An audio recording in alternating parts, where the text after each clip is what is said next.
আবার কিছু আছে কথার মধ্যে শিরক, যেমন কেমন আছেন, আপনার দোয়ায় ভালো আছে। কেমন আছেন, আপনার দোয়ায় ভালো আছে। আপনার মায়ের কি অবস্থা, মায়ের অবস্থা ভালো, ডাক্তারটা সময় মতো না আসলে মাকে বাঁচানো যেত না। যাত্রা কেমন ছিল, জার্নি খুব ভালো ছিল, ড্রাইভার অনেক ভালো ছিল, ড্রাইভারের দক্ষতায় অ্যাক্সিডেন্ট থেকে নিশ্চিত অ্যাক্সিডেন্ট থেকে বেঁচে গেছে। আমি না থাকলে কাজটা হতো না, ভাগ্যিস আপনি ছিলেন, না হলে আমার এই বিপদ থেকে রক্ষা হতো না। প্রচুর কথা বলতে গেলে সারা রাত চলে যাবে, কথার মধ্যে বেশি শিরক হচ্ছে। এমনকি অনেক গানের লিরিক্স দেখবেন, তোমাকে ছাড়া বাঁচবো না, তুমি আমার জীবন, তুমি আমার মরণ, এ ধরনের কথা আছে না? আসমান জমিন চন্দ্র সূর্য সব তোমার, তোমার জন্য চাঁদ নিয়ে এসে দিব, চাঁদে বাড়ি বানাবো, কত কথা। এই শিরিক এবং তাওহীদটাকে শেখেন। শেখার পরে আপনি উপন্যাস পড়বেন, কবিতা পড়বেন, গানের লিরিক্সগুলো পড়বেন, দেখবেন যে শিরিক দিয়ে ভর্তি।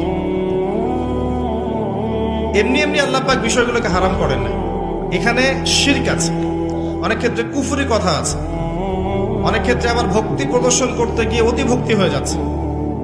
আর হারাম ইনস্ট্রুমেন্ট তো আছেই, সব মিলিয়ে এই বিষয়টা হারাম। তার উপরে আবার এটা আপনার সময় কিল করবে এবং আপনাকে আল্লাহর জিকির থেকে সরিয়ে দেবে।